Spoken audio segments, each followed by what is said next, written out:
Do you ever get in your vehicle and you're driving down the road and the music's blaring, but you don't really know what's being said and you're not really listening to the music because you're inside your head thinking about 100 other different things? This happens to me a lot actually, and this morning as I was driving into work, there was a song on the radio that I wasn't listening to until right before I got out of my car, and it had a really great message, that something that I really needed to hear. And the song was probably almost over, and I didn't hear anything except for the one line, and honestly, I can't even tell you what it was because I wasn't listening that closely, and or at all until that last line. But I was hearing it the entire time I was driving, but my mind was over here and focusing on 1,000 different things.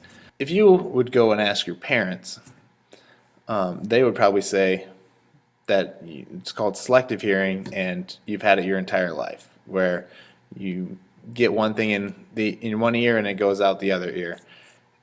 And this happens a lot.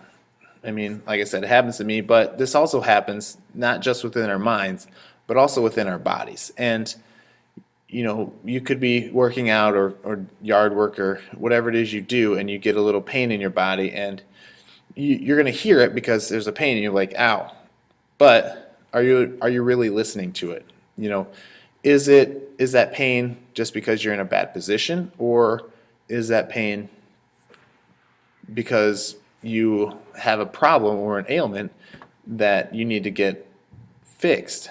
I guess my biggest advice is to really start paying attention to your body, and start learning how you feel at different times of the day, different positions if you're working out. One thing that I'm gonna start having my participants do is not looking or not watch themselves in a mirror, just to see their form, because I'm realizing that it's taking them out of a good position because they're keeping their head up, doing things when their head should be more towards the down or towards the ground.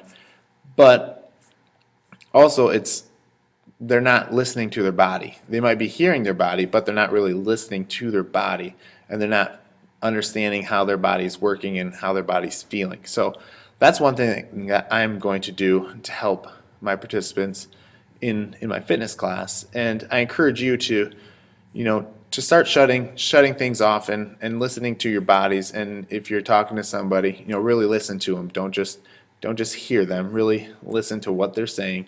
And again, this is beneficial in all aspects of life, whether it's communication with someone else or with yourself.